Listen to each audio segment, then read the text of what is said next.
until very late in the fiscal year. And then there was some money left to be allocated at the DOE level, and they did what they call a plus up. They brought in an additional $3 million to the Moab Umpter project, which had demonstrated effective use of funding in the past, and that was the money that was used to replace those reach stackers late last year. While we're on this slide, Madam Chair, there's been a legislative effort to get more funding for this project. What has been the request of those efforts? We have been asking for we're asking for $45 million so that we can be done by 2024, which if you took that and multiplied, if at present rate, it's going to take us till 2034, 35.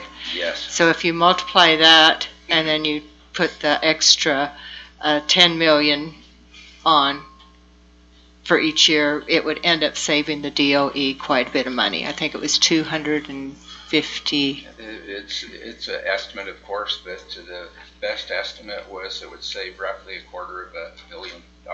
Yeah, it's $250 million. So we're working with.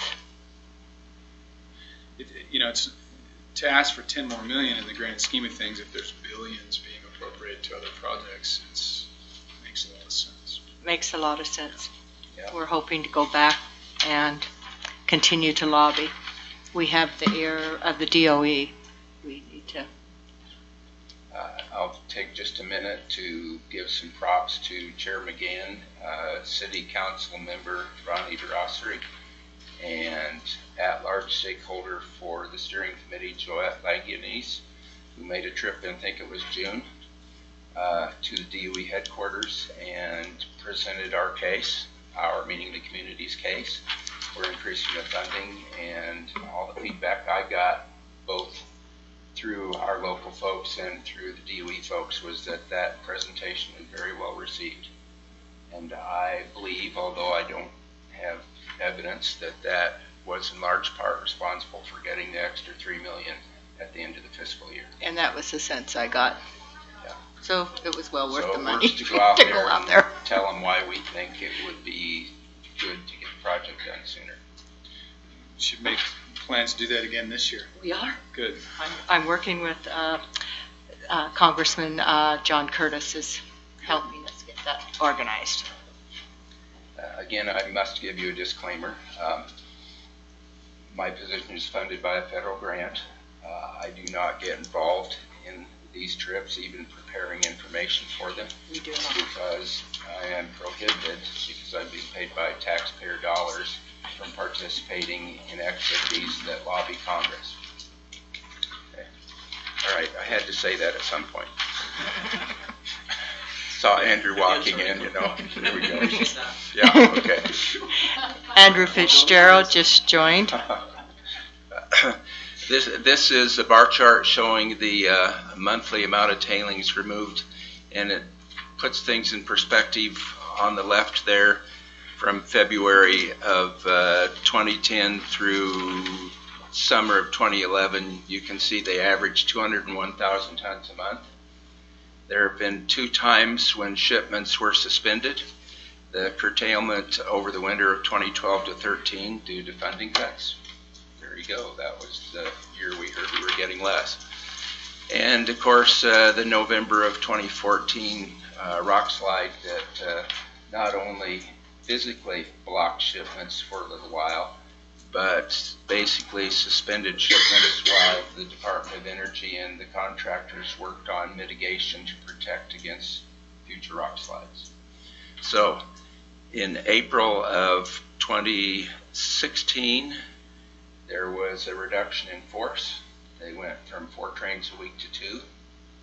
And you can see that since that time, they have averaged 37,500 tons per month with the reduced workforce.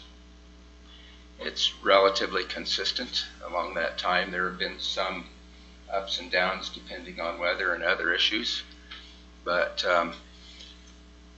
my simple extrapolation is that this project will be finished moving the last of the pile in late 2033, but I want to emphasize that doesn't mean the project is over.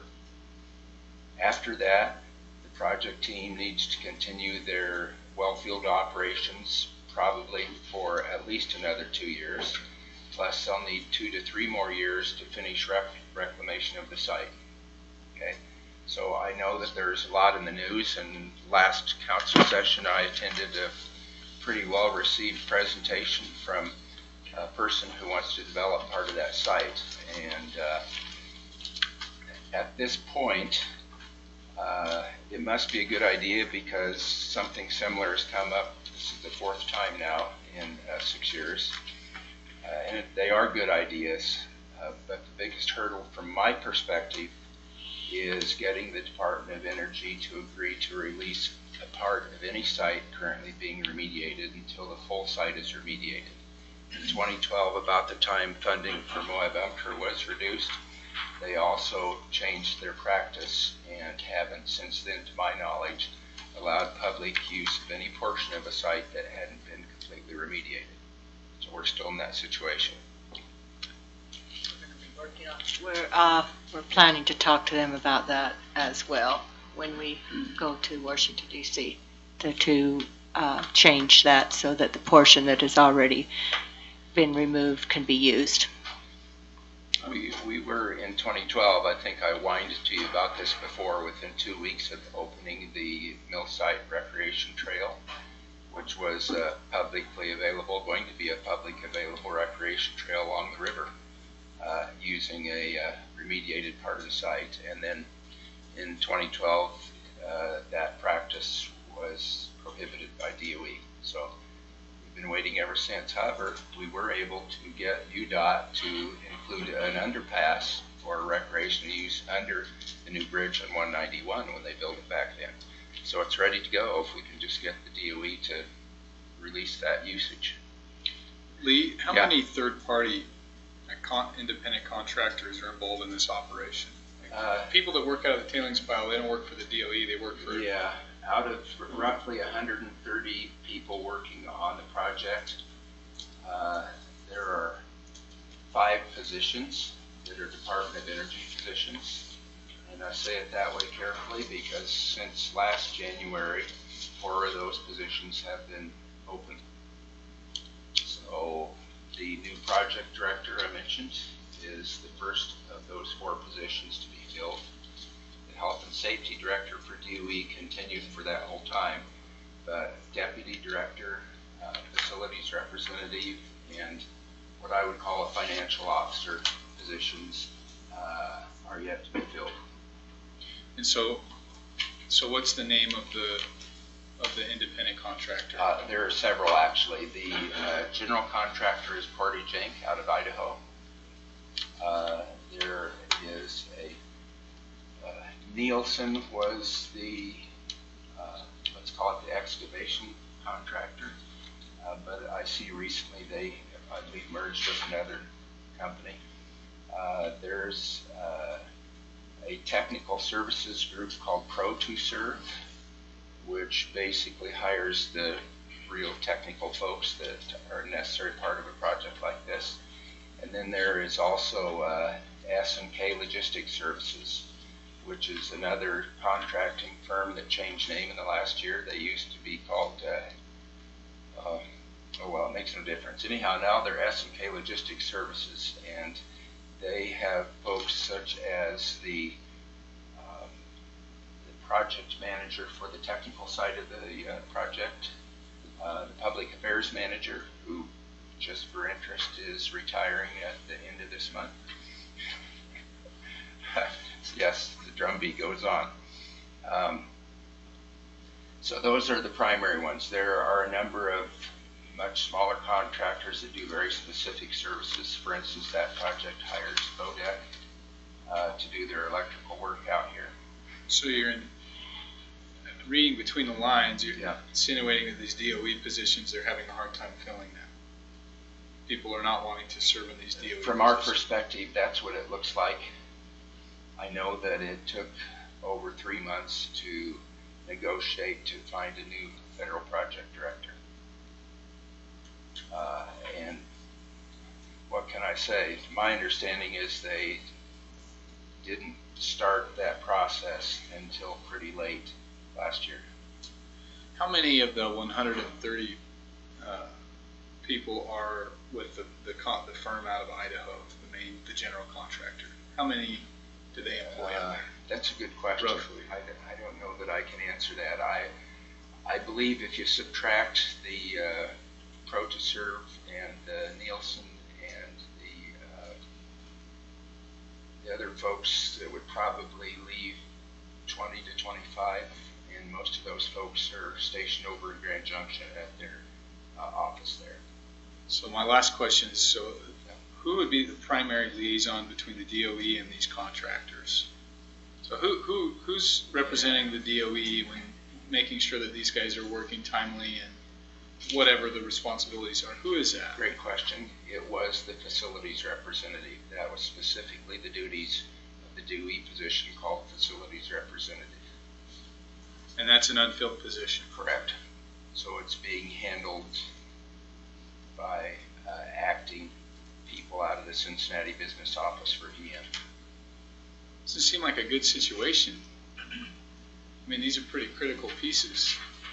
And we're talking about timelines and a reduction in, production, and you have these critical elements not in place. All of you know I don't do politics, but I just want to point out that the retirements and moves happened shortly after the last election, and I'm not criticizing the current administration. I'm just saying that when it was announced that funding for Department of Energy would be reduced by 30%, no surprise, folks who were getting within 5 or 10 years of the end of their career departed. The deputy director went to a Department of Defense facility because it had also been announced that Department of Defense was going to get an increase in funding.